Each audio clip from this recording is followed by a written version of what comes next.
आइटर filing का season है। आपके सामने आइटर 1 से लेकर आइटर 7 तक 7 तरह के income tax return forms available होते हैं।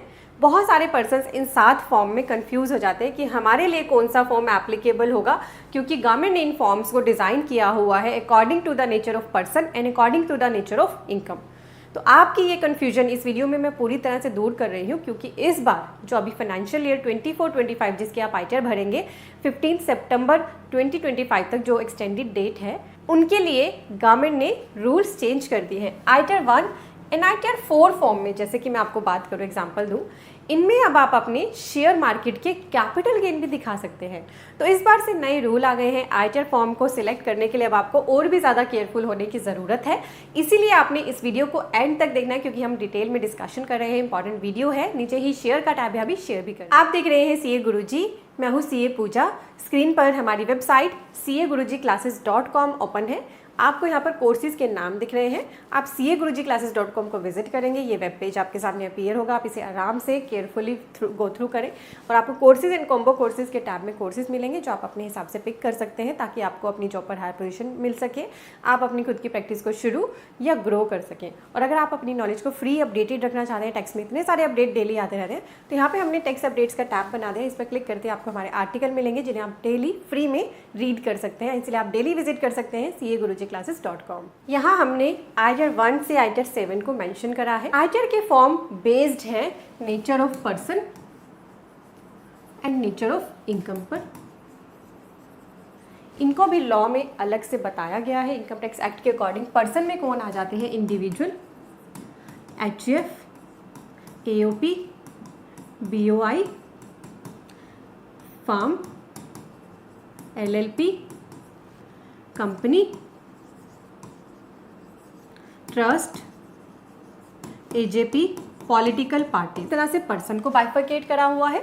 और इनकम के अलग से कैटेगरीज है। हमारे इनकम के 5 हेड है। Income from salary, income from house property, income from capital gain, income for business and profession, income from other sources. तो इन्हीं के बेसिस पर हमारी आइटर्स डिज़ाइन है। अगर हम इन आइटर्स की बात करें, आइटर 5, 6, 7, आइटर 6 कंपनीज फाइल करती हैं। इनके पास यही फॉर्म है, इनको सिर्फ और सिर्फ आइटर 6 ही अपने लिए पिक करना होता है।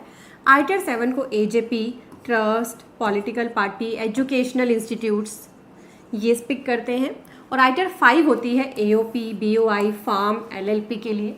और जो फार्म है, पार्टनरशिप फार्म्स वगैरह, ये आइटर 4 भी सिलेक्ट कर सकती है। तो ये 3 फॉर्म तो आपने देख लिया कि अदर कैटेगरीज के लिए रिलेवेंट है।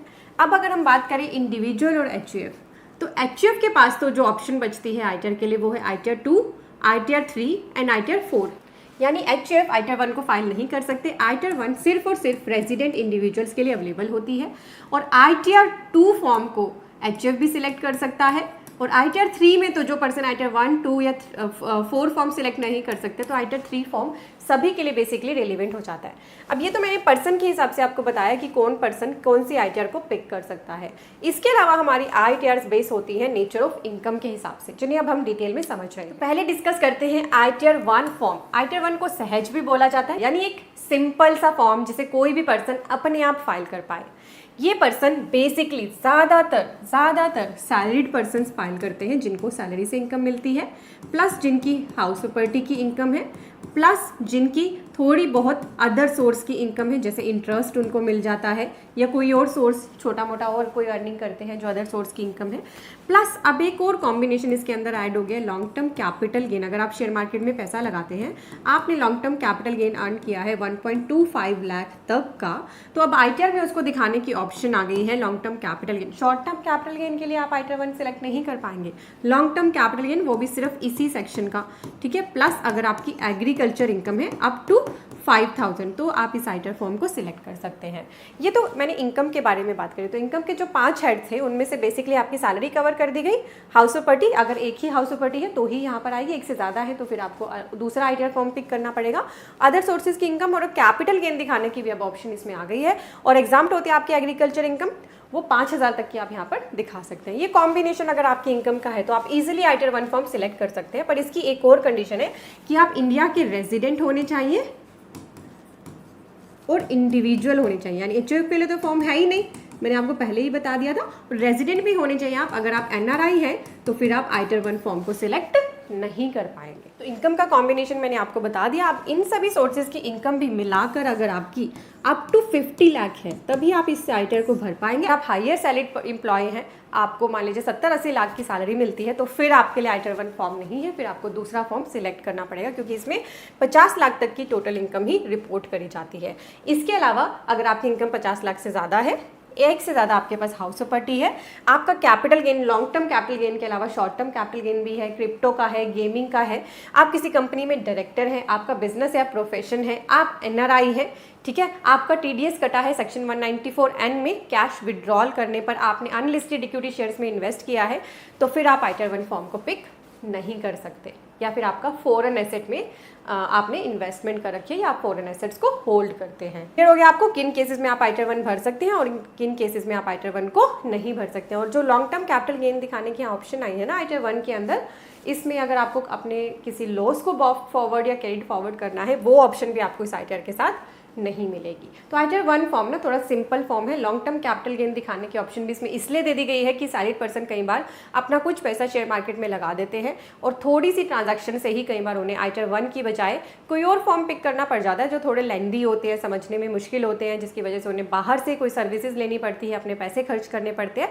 तो उनकी सहूलियत के लिए इस बार आइटर 1 और आइटर 4 फॉर्म में लॉन्ग टर्म कैपिटल गेन 1,25,000 तक का दिखाने की ऑप्शन दी है, शेयर मार्केट का जो कैपिटल गेन है उसके लिए। ठीक है, अब आइटर 2 फॉर्म की बात कर लेते हैं। आइटर 2 फॉर्म वो पर्सन पिक करते हैं जिनकी बिजनेस एंड प्रोफेशन की इनकम नहीं है, पर उनकी या तो सैलरी से इनकम है, चाहे वो HUF भी है वो भी इसको पिक कर सकते हैं, इंडिविजुअल है, चाहे वो NRI है वो भी इस फॉर्म को पिक कर सकते हैं, और कोई बिजनेस एंड प्रोफेशन नहीं है पर सैलरी या पेंशन है, मल्टीपल हाउस प्रॉपर्टी है, कैपिटल गेन है। आइटर 2 के अंदर आप शॉर्ट टर्म लॉन्ग टर्म सारे कैपिटल गेन रिपोर्ट कर सकते हो।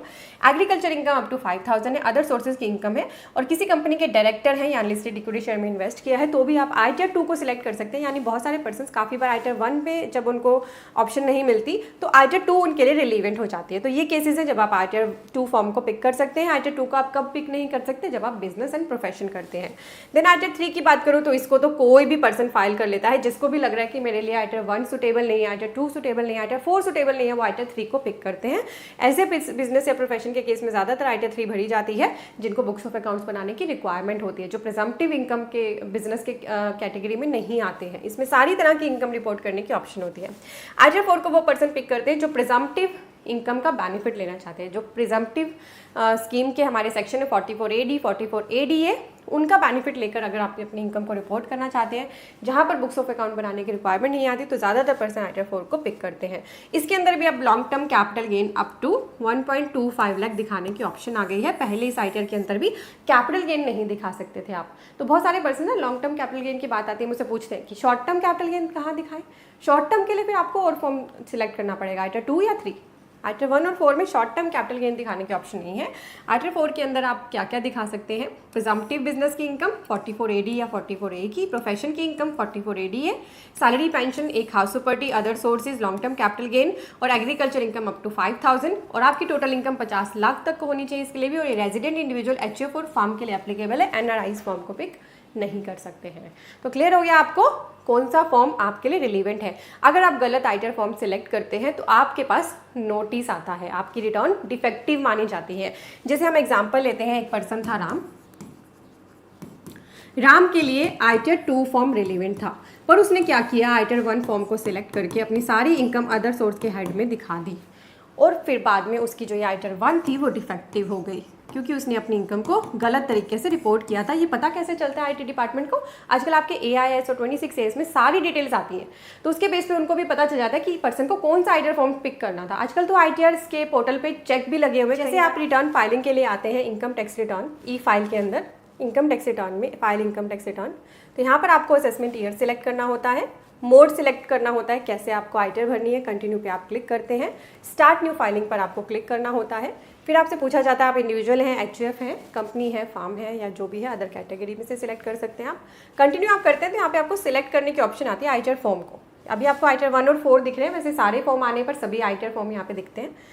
तो कई बार ना अब ITR पोर्टल पे ऐसे चेक लगे हुए हैं कि अगर आपके लिए आइटर 1 फॉर्म एलिजिबल नहीं हो रहा AIS में आपकी इनकम रिपोर्ट होने की वजह से, तो ये फॉर्म आपके लिए डिसेबल कर दिया जाता है। ये चेक्स भी अब इनकम टैक्स पोर्टल पर लगे हुए हैं। फिर भी कई बार पर्सन गलत आईटीआर फॉर्म सिलेक्ट कर लेते हैं, जिस केस में उनके पास डिफेक्टिव रिटर्न का नोटिस आता है। अभी फॉर्म 26 AS और AIS की मैं बात कर ही रही हूँ, तो उसको भी बता देती हूँ कैसे देखना है। ई फाइल में आएंगे आप, इनकम टैक्स रिटर्न में आएंगे, यहाँ पर आपको ऑप्शन दिख रही है व्यू फॉर्म 26 AS, ये है, और यहाँ पे ऑप्शन दिख रही है AIS। AIS के ऑप्शन यहाँ भी है। तो ये दोनों फॉर्म आपको अपने सबसे पहले चेक करने होते हैं, क्योंकि ये इनकम टैक्स डिपार्टमेंट ट्रैक करता है। इनकम टैक्स रिटर्न जब आप फाइल कर देते हैं तो आपका सारा डेटा इन दोनों फॉर्म्स के साथ मैच करा जाता है। अगर आपने इन्हें देखे बिना ही अपनी आईटीआर फाइल कर दी है तो आपको फिर डिफेक्टिव रिटर्न का नोटिस आता है, आपको अपनी आईटीआर को रिवाइज भी करना पड़ सकता है। वैसे आजकल इनकम टैक्स रिटर्न्स के अंदर बहुत सारा डेटा ऑटोफिल भी होता है, बट कई बार वो गलत भी ऑटोफिल हो जाता है, इसलिए आपके लिए दोनों फॉर्म अपने पास डाउनलोड करना बहुत ज़रूरी होता है। तो अब आपको क्लियर हो गया होगा कि कितने फॉर्म है, किसके लिए कौन सा फॉर्म रेलिवेंट है। अगर आपको वीडियो से हेल्प मिली है तो मुझे कमेंट करके बताना, और इंपॉर्टेंट वीडियो है और भी पर्सन के साथ शेयर कर देना। शेयर टैब के साथ ही आपको मिल रहा है सब्सक्राइब टैब, इस पर क्लिक करें, आपके लिए बिल्कुल फ्री है। इससे आप हमारे चैनल पर जो ऑलरेडी हम वीडियोस पब्लिश कर चुके हैं उनको भी देख सकते हैं, जो भी वीडियो आपके लिए इंपॉर्टेंट है उसे पिक करके देखें, और आने वाली वीडियोस को आप मिस ना करें। इसलिए सब्सक्राइब बटन के साथ ही आपको बेल आइकन मिलता है, इसको प्रेस कर लेंगे तो आपको हमारी हर वीडियो की नोटिफिकेशन मिलेगी, जिससे आप इंपॉर्टेंट वीडियोज़ को मिस नहीं करेंगे। आप मुझे इंस्टाग्राम पर भी फॉलो कर सकते हैं, आपको मेरी इंस्टा ID स्क्रीन पर दिख रही है। Thank you so much. में टाइप करें CAGurujiClasses.com, आपके सामने यही वेब पेज आएगा। यहाँ पर आपको कोर्सेज एंड कॉम्बो कोर्सेज के टैब दिख रहे हैं। हमारे इस वेब पेज पर आपको GST, income tax, accounting, automation of balance sheet, MSME, TDS के इंपॉर्टेंट कोर्सेज मिलते हैं। यहाँ आपको सभी कंसोलिडेटेड कोर्सेज दिख रहे हैं। तो आप अपनी प्रैक्टिस करने के लिए या जॉब में हायर पोजीशन पाने के लिए इन कोर्सेज का बेनिफिट लें। कोर्सेज सेक्शन में आएंगे तो आपको ये दो तरह के थंबनेल दिख रहे हैं, एक येलो कलर के वर्ड्स में और एक ये ब्लैक थंबनेल दिख रहा है। ब्लैक थंबनेल की वैलिडिटी लाइफ टाइम है, और जो अदर येलो कलर के कोर्सेज उनके लिए कुछ हमने लिमिटेड वैलिडिटी पीरियड लिखा है। तो आपने कन्वीनियंस अपनी देखनी है कि आपको लिमिटेड टाइम में ही कोर्स को कवर करना है तो लिमिटेड टाइम के कोर्स ले लीजिए। आपको लगता है कि मेरे पास इतना टाइम नहीं होता तो लाइफ टाइम अगर मेरे पास अवेलेबल रहेंगे लेक्चर्स तो मेरे लिए कन्वीनियंट रहेगा, तो आप अपने हिसाब से कोर्स को बस पिक करें, उस पर क्लिक कर लें, यहाँ आकर उसका पूरा करिकुलम रीड कर लें, ताकि आप देख सकें क्या क्या कवरेज हमने इसमें कर दी है और क्या आपकी नीड को ये सेटिस्फाई कर रहा है। ऐड टू कार्ट पे क्लिक करके जैसे आप अमेजन फ्लिपकार्ट से शॉपिंग करते हैं वैसे ही आपको शॉपिंग करनी है। आपका यहाँ पे लॉगिन भी क्रिएट हो जाएगा, और इसी वेब पेज पर लॉगिन करके आप हमारी कोई भी कोर्स जो लेते हैं लर्निंग उनको कर सकते हैं। ये रिकॉर्डेड लेक्चर्स होते हैं। और हमारा जो ये ऑटोमेशन ऑफ बैलेंस शीट का कोर्स है ना, इसमें हमने आपको आधे से ज़्यादा एक्सेल भी सिखा दिया। आपकी बैलेंस शीट तो ऑटोमेट हो ही रही है, एक्सेल की भी आपकी नॉलेज इस कोर्स को लेने से बहुत ही बढ़ जाएगी। ये हमारा मोस्ट पॉपुलर कोर्स है। और आप यहाँ पे एक FAQ का टैब है, इस FAQ टैब में आएंगे तो आपको वीडियोज़ यहाँ पर मिल जाती हैं how to join the course की, आप वीडियोज़ देख लें, एंड हाउ टू ये वीडियो है, ये वीडियो जिस पे लिखा है, and how to access the course. इन दोनों वीडियो को देखने से आपको क्लैरिटी हो जाएगी किस तरह से आपने हमारी वेबसाइट पे आके कैसे कोर्स को बाय करना है और फिर बाय करने के बाद कैसे देखना है। तो CA गुरुजी कोर्सेज के लॉन्च किए हुए इन इंपॉर्टेंट कोर्सेज का बेनिफिट ज़रूर लें और अपने और भी फ्रेंड्स को अवेयर कर दें। हमारी वेबसाइट को आप शेयर कर सकते हैं CAGurujiClasses.com।